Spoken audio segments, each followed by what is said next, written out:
Greetings, ladies and gentlemen, and welcome to the latest chapter of Ars Magica, taken from the subreddit HFY. All the relevant links are down below, and please like, comment, and subscribe like any good minion of the algorithm would do.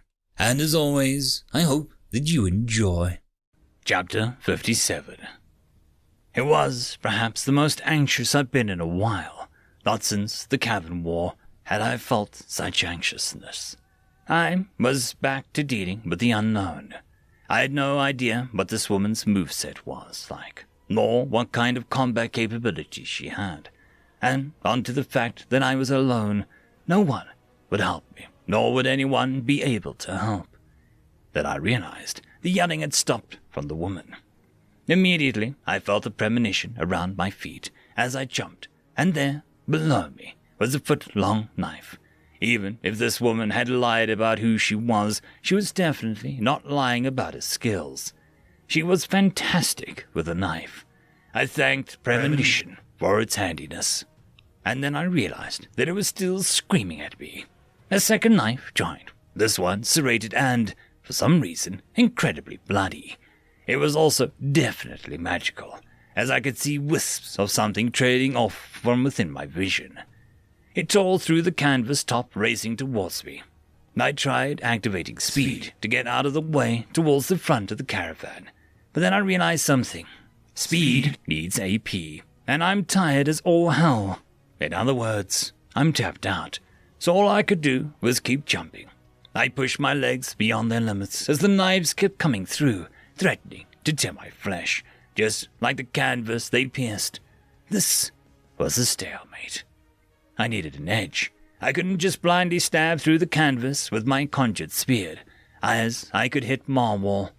I couldn't touch it either with my decaying touch, as I would put the use of my hands in danger through the use of that. Wait, could I put my mana into other parts of my body? I mean, I don't think anything's stopping me from doing so, but how does it help with anything? It's not like I could decay through my clothes without losing a little protection from damage. Now that all my AP is gone, I don't gain the extra boost towards my healing. Wait, I need something here, something surprising. Would it work? Maybe, if she's dumb enough to not pay attention to it. I put my plan into action, dodging and weaving around the knives under my feet, trying to stay on top of the canvas. One bad step and I'd plummet off the side of the caravan, so each one counts twice as much as in a regular fight on solid ground. Then the final stab comes through, and I know that she hasn't thought this far ahead, because as the final edge holding the top is cut, it opens up like a trapdoor, letting me drop down onto the table in the middle. The fallen top is still attached towards the ceiling, so it swings downwards towards my assailant. I have to admit that this bit was a matter of luck whether or not she was on the right side to be blinded by it.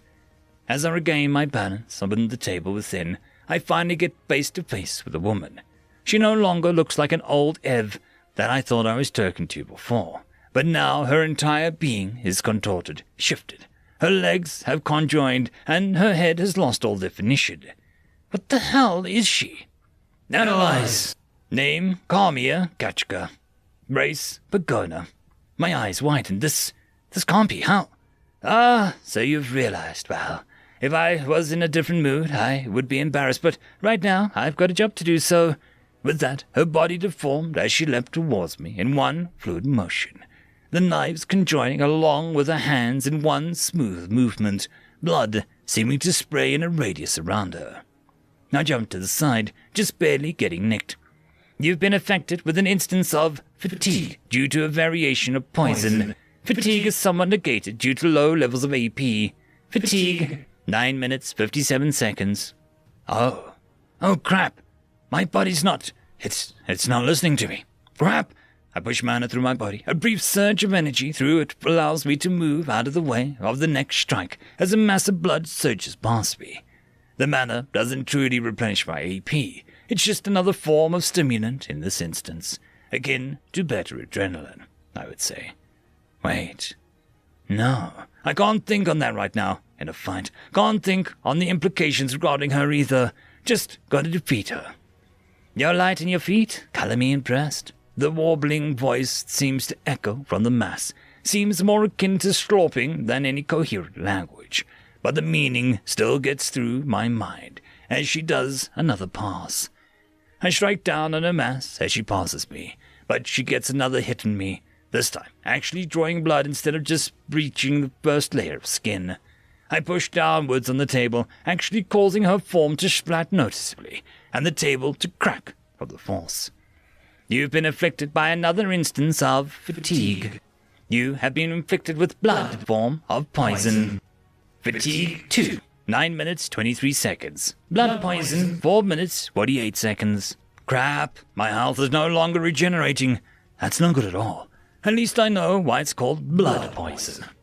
I desperately need a way to stop that from happening next time. I can't rely on my luck forever. Wait, mana? That's not been affected whatsoever. I mean, I at least hope she doesn't have anything that affects it. Let's see if what I'm thinking works. I prepare myself by forming an idea in my mind and pushing it towards success. Then my mass below me comes back together, and the knives recoagulate before being launched upwards towards my chin. I bring up my arm, and the mana seems to do its job properly, as it deflects the knives through the open hole at the top. For covering a portion of your body in mana, you have learned the skill Manic Defense. Manic Defense level 2, 31 out of 100%. Cost, varying MP. This basic skill, for most physical mages, allows the user to cover portions of their body in mana, enhancing their basic defenses into something more. The more mana that is put towards body parts, the more impenetrable they become. The more body parts that you try to cover, the more mana that needs to be put into it. The higher level the skill is, the faster you can infuse your body with mana, and the more dense you can make the layer. Note, the highest your mana currently allows for covering your entire body with mana amounts to the thickness of leather armor. Didn't think you had that kind of skill. Guess that makes my job a little harder then. Her voice seems to grow louder, as her form shrinks in on itself, until finally there's only one thing left. There lies a blood-red sword, floating in the air, its very sharpness seeming to make the very air bleed. My eyes can only widen in surprise as it dashes forward. I put my arms up and cross guard, barely able to get my mana around them in time, before the sword utterly pierces through it. My face most likely has the most shocked expression on my face now. I mean, it's probably the most expected one. After all, the knife penetrated both my arms and almost went into my chest. The real surprising thing about it was that it was almost painless. Maybe it's the poison hitting me harder. Crap. Yeah, got more instances. Blood poison, thankfully, doesn't stack. Or I already got the maximum dosage earlier. However, I'm on about half of my health now. I mean, it's 1,900 out of 3,950. So basically half. So, if I can't do something right now, I think I'm screwed. Just give in to my blades already, yeah? You've already caused me a lot of trouble, and I'd rather not be late for my employer. Employer? Wait, crap, there's something bigger here than a simple ransom. Can't just go all out. But how do I even... Hold on a second. Is that Marwell? I literally didn't notice him until now. How am I such a bad No, don't answer that. You already know.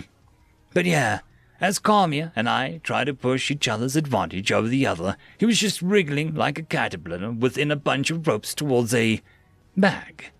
Wait, he's staring at me. Something important is in there. Could it help? I guess there's only one way to find out. I briefly nod towards him, hoping that whatever senses this thing has, it's not really based on sight, since I don't see any floating eyeballs in the pile of blood. Then I turn my attention back to the blob. Okay, question time. How am I supposed to... Aha! I think I know how to solve this problem. All I need is a little twist.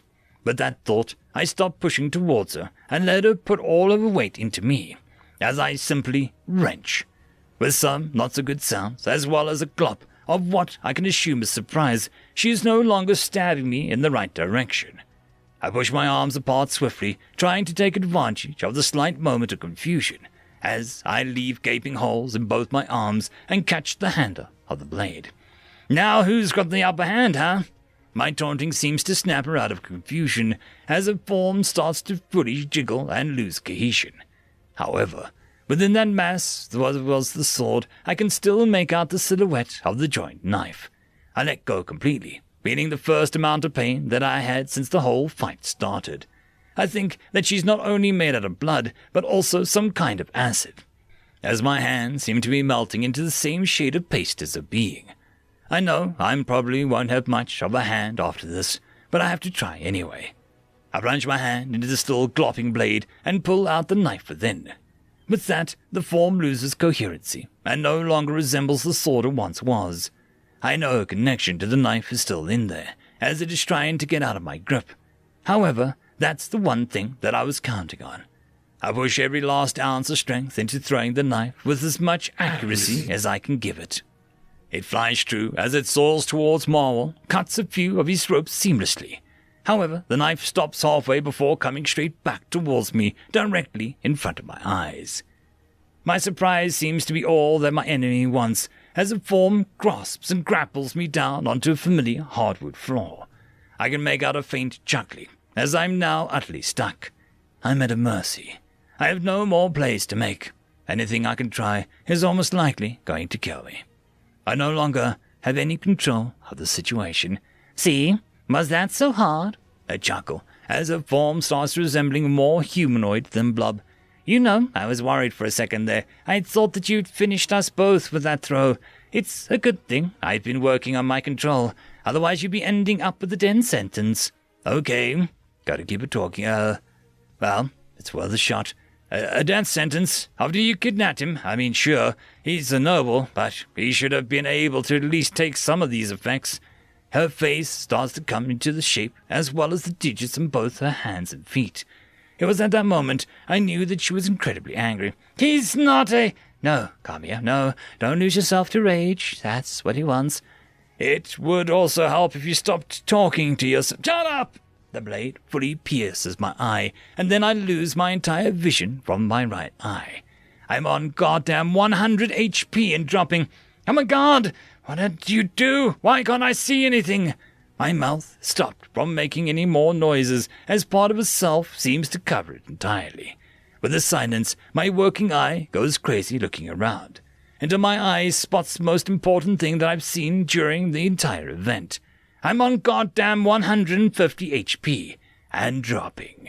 Crap, must have damaged some brain tissue. Definitely not good at all. Explains the blooming headache, though. Okay, now you get it. Now you know who's in control. So, here's how it's going to... And with that, she stops talking. Not through anything on her part, but because Marwell's directly behind her with something pointed at her head. Leave him alone. The rasping voice almost sounds like an angel to my situation. My arms are no longer restrained, my mouth is no longer covered, and the knife is removed. And I hope that nothing came out with it. She slowly turns around towards him, while getting off of me entirely, and slowly rising to a crouch. All right, we don't have to do anything drastic here. I punch her straight through her head. She wobbles for a bit before falling back down. I turn my attention from her back to Marwell. Hey man, glad to see the impromptu plan worked. Got anything to recover AP? Gotta get rid of the poison before I die in about 10 minutes. My words are mumbled, and I think barely coherent from the amount of blood that has left my body. However, Marwell nods before reaching down to the ground into his bag before throwing me a vial. My hands almost miss it, as my vision can no longer be trusted. But I think some of my keen senses are... That's awfully strange. Why would I be better with it if it's still capped until I evolve it or... No. Wait. Gotta down this before anything permanent happens. I uncork it and log it back, noticing that my AP has recovered to about half. Good enough. I activate Recovery and add on my Regenerate spell with the rest of the mana I have. The poison seeps out of my pores, and my regeneration is no longer hindered. The cuts on my arms seem to close, although I can still feel the openings moving around inside my flesh. Finally, my eye seems to regain a bit of sight, although not much. It's definitely out of focus, and the only thing that might fix it is a constant use of Regenerate. Crap! With how much AP I've left, it would take me about 2 days until I'm back to full. I crack my neck as I try to get the battle cricks. So, what does that thing do anyway? I eye Marwell as he chuckles with the most bone-chilling rasp I've ever heard. Damn, must be pretty powerful. Or he's bluffing. Hope he's not bluffing. Well, now that you're here, we gotta make sure that you can't try anything, yeah? I grasp her hand firmly and activate Mana Siphon. Mana comes in at almost a crawl as I try grasping it like a dead man. I mean, this will take a while, but it also is the reason I just didn't use it all during the fight. I hadn't used it. It's only level 7 now, I suppose. Didn't think you'd have that. She sighs as her form begins to gain solidity and loses the blood-red color into more of a fade. Along with the dulling of the color and the gaining of new ones, the knife lying on the floor splits in twain, back into its constituents.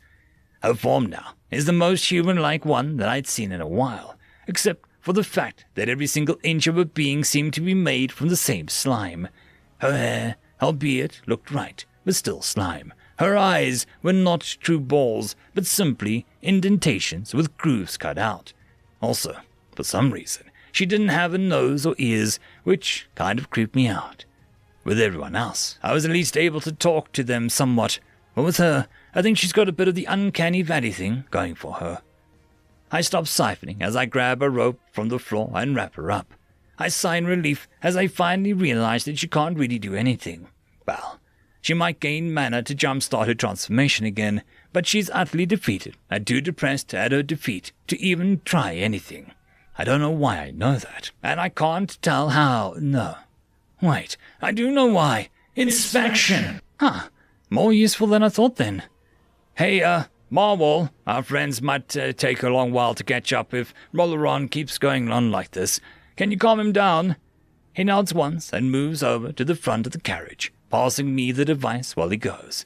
I level it at her the same way that he had, as I try to take a seat on the only non-broken chair within the room.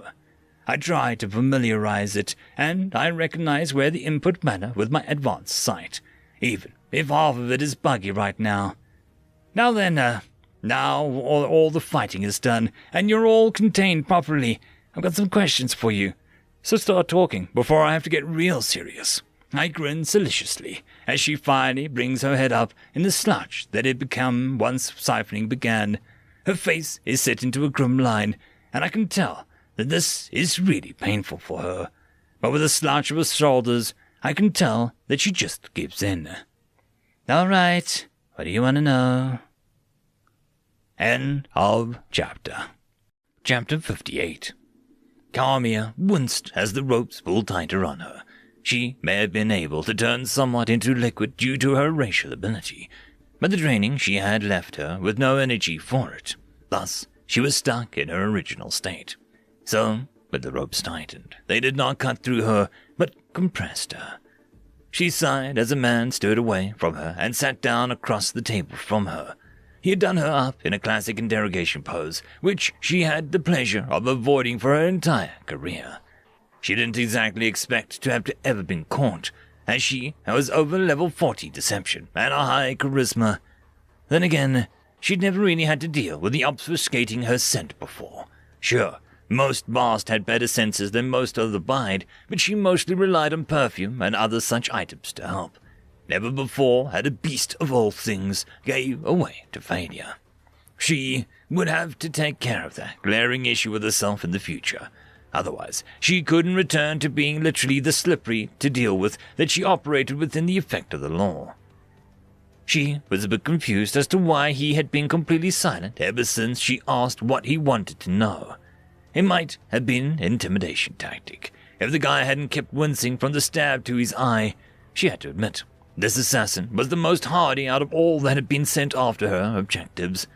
Then again, he didn't seem like one, since he was going out of his way not to kill her, and, surprisingly, relying on his target.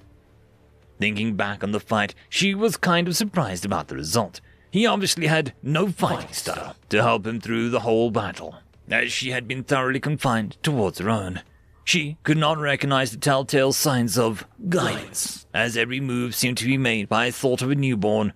Perhaps it was a secret one, like the infamous drunken master style, where you could have no clue what you were doing or supposed to be doing, but she had doubts, considering his eyes were clearly panicking in moments throughout their fight. Or at least, they thought they were. Her memory wasn't really all that good, given that her intelligence was in the low 20s. It was enough for most energy usage in her form, even if she wasn't cracked open like a normal mage.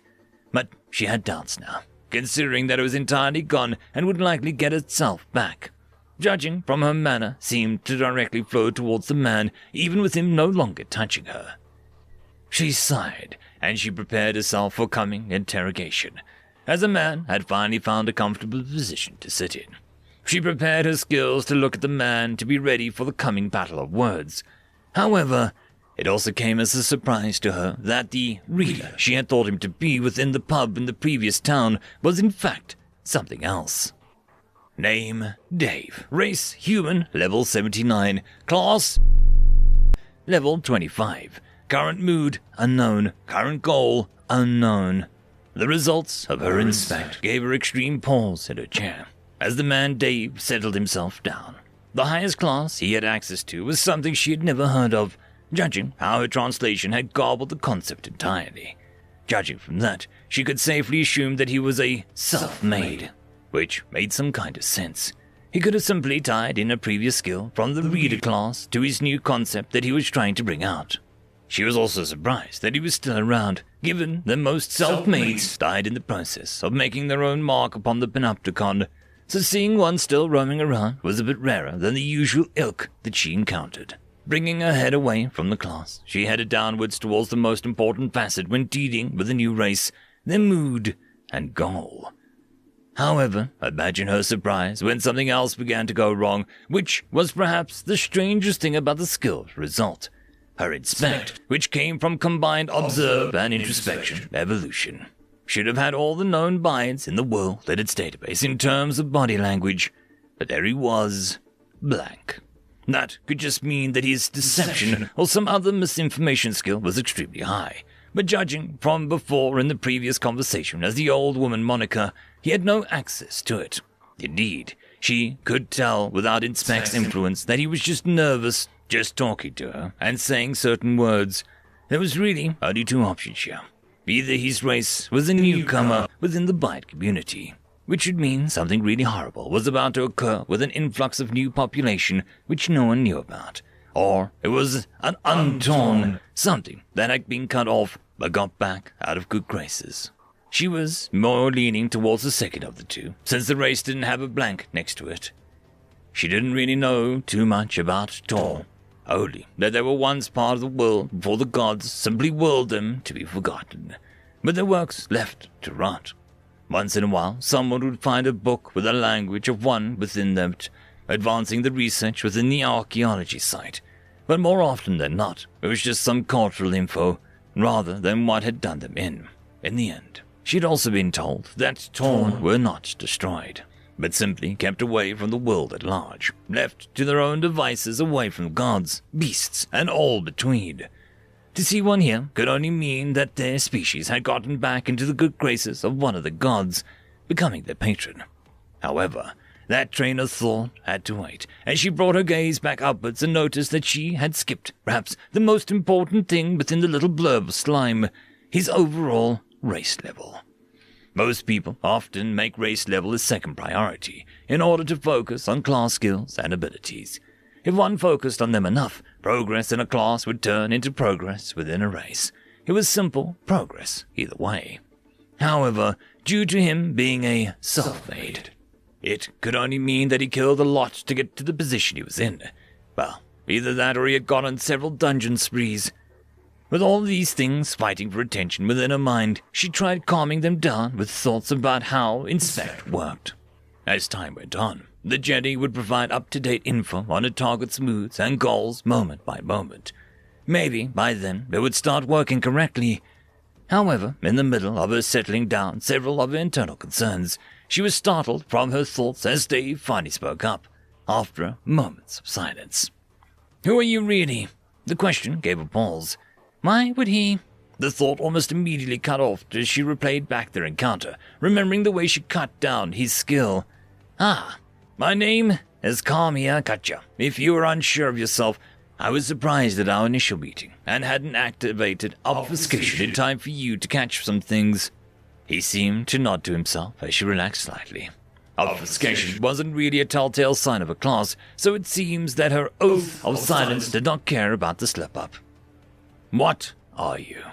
The question posited by the man in front of her seemed to resonate within her mind. He already knew that question, didn't he? Why would he ask it again? Perhaps he'd forgotten, or had thought that what he saw was wrong. Either way, he could be trying to gauge out whether she could lie to him or not, so it would be best just to stick with the truth for now.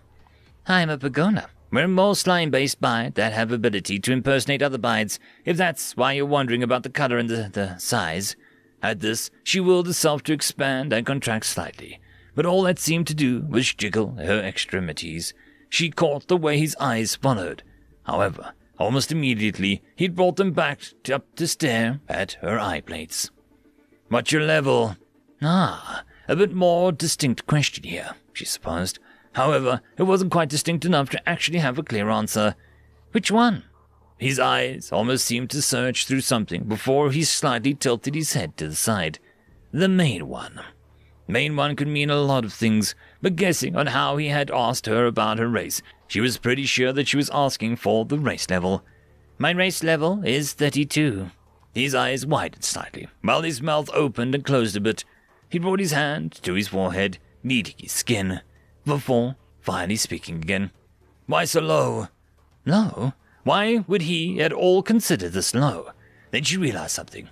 He had started out with a self-made class. It would certainly explain why it was as high as a quarter complete. However, that didn't really explain why he was asking her. Did he expect something different from a skill set shown thus far? What do you mean? His eyebrows pointed downwards in a succinct impression of disapproval, before raising them back up. While leaning back in his chair in a relaxed manner, she began to realize something. His tells would be similar to an Ev's, so while his skill was unhelpful towards his goals and mood for conversation, she could still suss out his emotions in a more physical manner. However, her short-lived realization seemed to be glad to be put to use, and Dave spoke. Well, for a kidnapper and someone with a finesse in blades, I'd assumed that you were just a hired assassin, so... Oh, no, that's not my class, definitely not. Besides, I've also heard the same rumors about assassins join their classes to their race to get better gains with Panopticon. Besides, unlike you, self-made people, most try to level their classes up before leveling their race. She was glad to find out why he was so surprised at her general status, but she was still somewhat ashamed of herself. For one her age, she should have probably had 10 or more levels in her race. However, she had put more effort into keeping tabs on a local lord than advancing herself further, so she could at least somewhat forgive herself. How do you know my class is self-made? A dangerous writhing seemed to fill the air, and her eyes were able to tell that something black seemed to be leaking out of his hands. I have analyzed, and some of your information's corrupted, otherwise it would translate the job perfectly. His eyes seemed to soften then, as his tensed hands unclenched, dropping to the table. Little flecks of ash seemed to spill out of them. Well, she thought, that's certainly interesting. She was kind of glad that the oath filled in the words of all her on that sentence. Okay, good, then, wait. That doesn't explain the one guy. What was his name? Oh, Baldur! At that, her eyes seemed to widen considerably as she pushed her emotions inwards. It was the best for her to be careful how she stated the following, given that present company had certainly heard rumors abound. He was a berserker. Most combat classes are a bit of a special case, as they compound with race levels more often than not. His being higher than his class was a bit of a special case. His, let's just say, special diet allowed him to somewhat gain more levels than what his class allowed him to naturally gain. Yeah? At this, his face turned a bit green, which was interesting in and of itself. Most Evs that she knew could not really change the color like she could. It made her a bit more invested into how his race actually functioned. And I guess that answers that, since, you know my class. Kind of, I suppose. What about yours? This, she thought, was the big question. He certainly saw all her moves, certainly saw her fighting style. The question here is, should she actively hide it, or just let the oath take care of it? She weighed the decision in her head and found herself veering towards the first option. She never really did like it when the oath controlled her actions. felt like a leaf in the water, just being carried along for the ride. I can't tell you that, or show it to you, if you're thinking of reading me. His eyes seemed to narrow in incredulity. Won't or can't? Ah, he might think that it's a contract thing then. She found herself wanting to throw him off the scent. Does it matter? At that he seemed to narrow his eyes even further, almost putting them into slits before blinking them back to normal and leaning forward, letting his head fall into his hand. Ah! Oath of silence, then. Damn. Can't get info like that, then. She was surprised at that. Not many people had heard of that specific oath. Most were just informed of the priestly orders ones, or the ones of compliance. However, her surprise was short-lived, as he had kept on talking through the surprising amount of information they'd given away. Well, I guess I should ask the most prominent question. Why the kidnapping? I was hired to work for the behest of some nobles. Don't really know why they wanted him. She had to remind herself not to mention family names or goals at all. It wasn't like she wasn't allowed to, but she had signed a contract with the family head. They'd know if she'd given away any of their secrets, even if this one was relatively mild. However, the next question didn't come in a fast-paced sense as the others. She thought about it and decided that perhaps this was a time to take a chance. Could I ask some questions too? Her words seemed to pull him out of whatever funk that he drummed himself into, as he brought his head out of his hands, opting to lean on the table and letting it rest atop it. Why? I've already told you a lot about myself. I think you should too, after all, with all you put me through. I think I deserve some answers on the things I couldn't find out about you. He didn't say anything after that.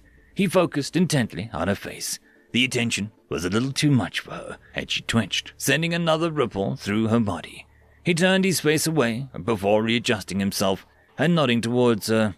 What's your race, then? He didn't even take a second to think about it. I'm a human. The word was a little strange. I didn't exactly translate all that well into common, but what sounds were pronounceable by most species. She had wondered how the word was pronounced, but more than most, she wondered what it had meant. Not going to say anything else, then? He seemed to tilt his head, motioning towards another bout of confusion.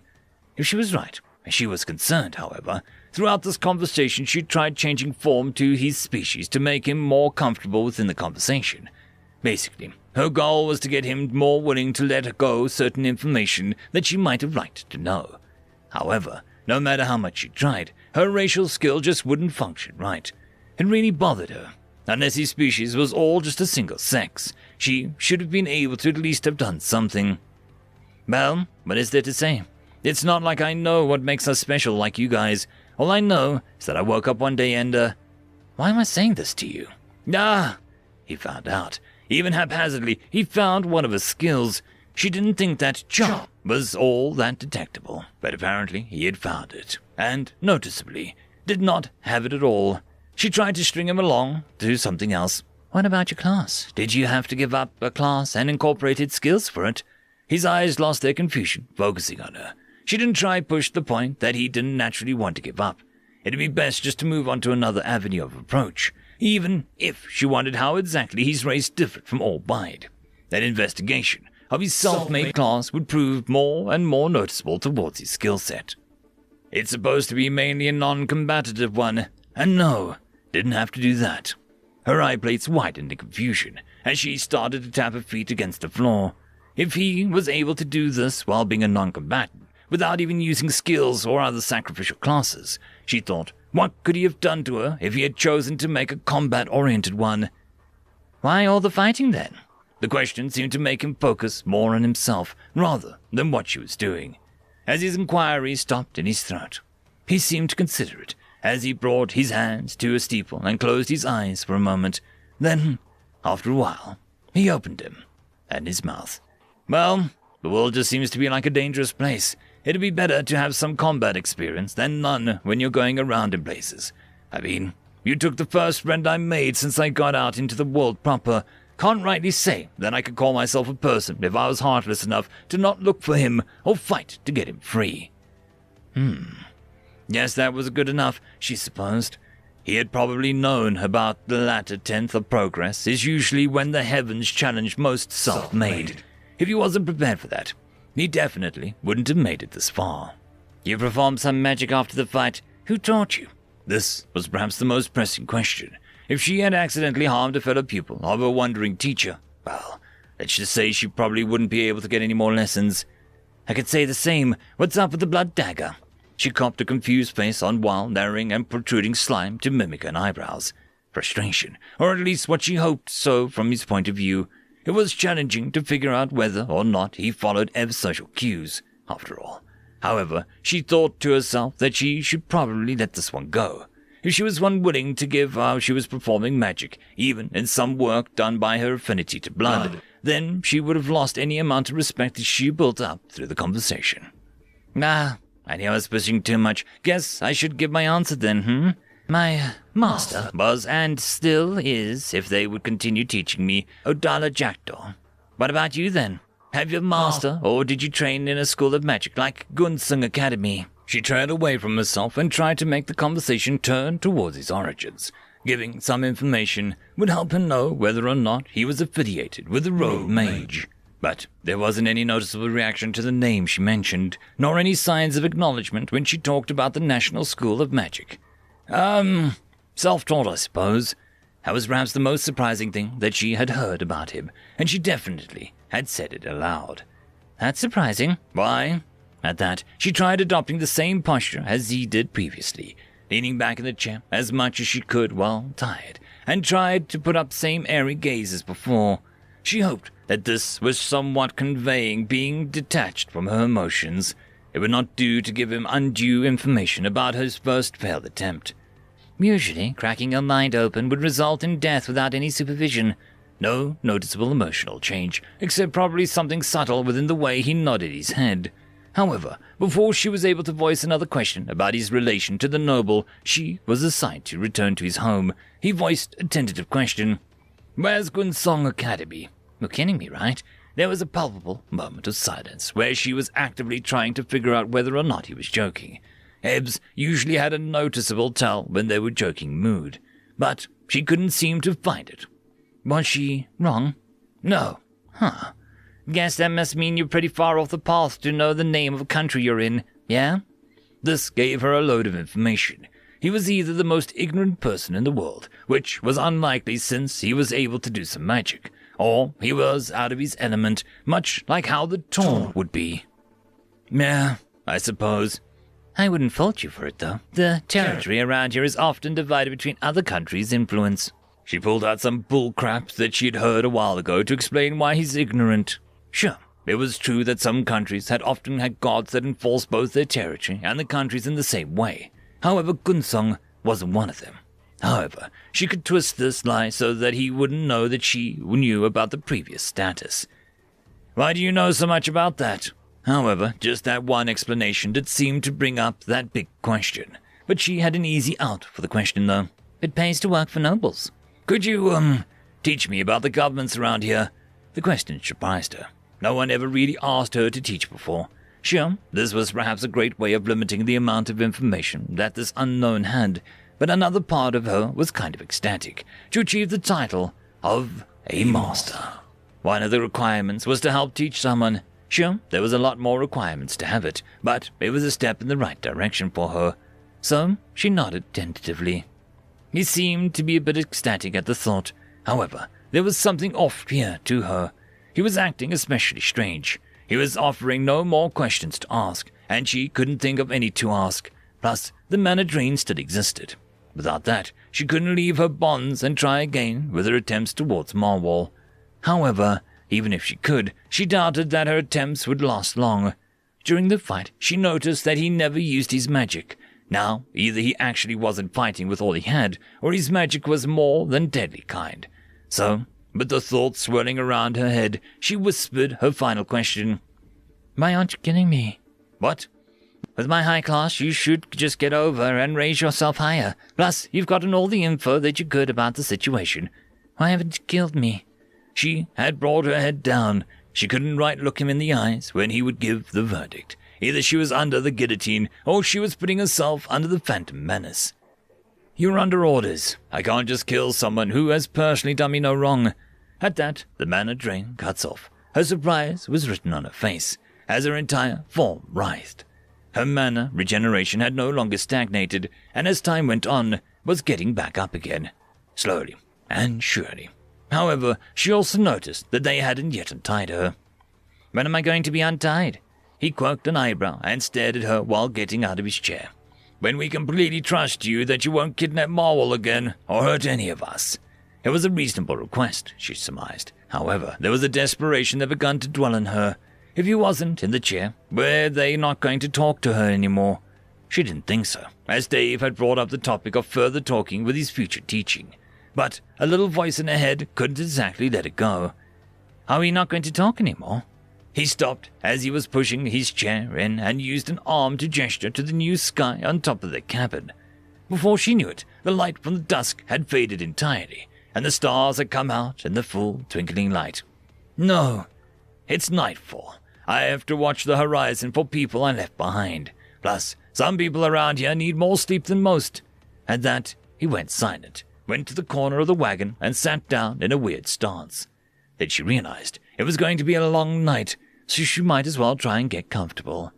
She tried to get into position to sleep, but no matter what she did, it always was like she was pinching herself whenever she tried.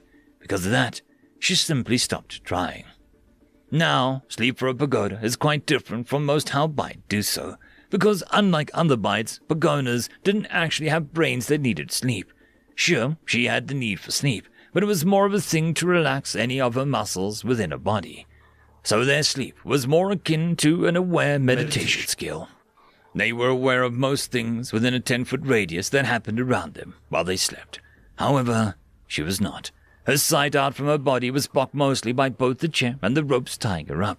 So, while she could see everything in front of her and above her, she couldn't tell what was going on behind her.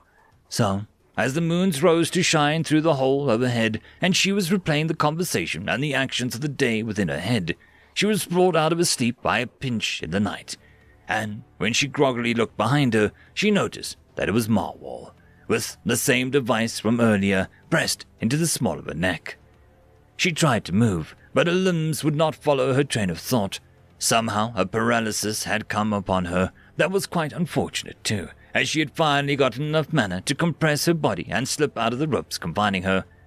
"Hi, Marwell. I take it you still haven't forgiven me, huh?" The narrow eyes brokered no agreement. "Well, whatever helps you get through it, I suppose. I did abduct you rather harshly, by the way. How's your steed? Usually my animal handling leaves him a bit groggy, but none worse for wear." He was silent as per usual, and absolutely still in movement. However, he did nod slightly as he went towards the front of the caravan and tied the front door shut before heading to the very back and opening a flap to look into the distance. A peaceful quiet wove its way through the very air as Marwell stared out back. She brought her gaze away from the diminutive bide towards the only other person here. However, he was also utterly silent. She studied him, trying to figure out whether or not he was sleeping.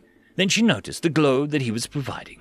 It wasn't overly pronounced, but she could tell as it provided a different color upon his skin and surrounded his clothes.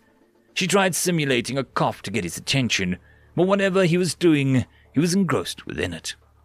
"Why is he just sitting there? Can he not hear us?" Her question posed at Marwell seemed to break him out of his steadfast watch. He looked towards her, then him, and brought his gaze back. He thought on it a while bringing his paw up to squeeze the hair on his chin. However, what answer he was going to give was interrupted by a subject of a new conversation. "I can hear you fine. I'm just ignore it sometimes." With that, she knew. Something in her knew what this was. The way he spoke coming out of it. It wasn't something that she had experience with. But being her race, having her innate abilities, there was no question about what he was doing.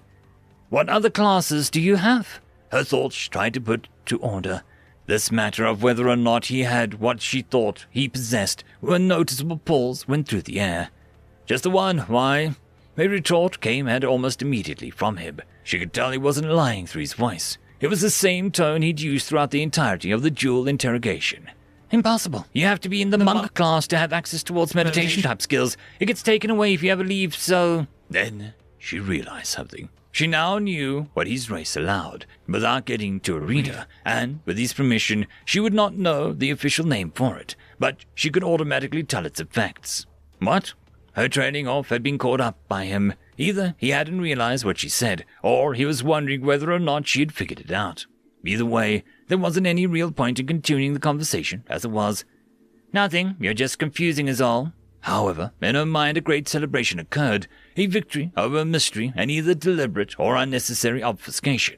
It was perhaps one of the more powerful abilities that she had heard of. It wasn't something noticeable like a race's abilities, or natural acquirement of an affinity like an Ev.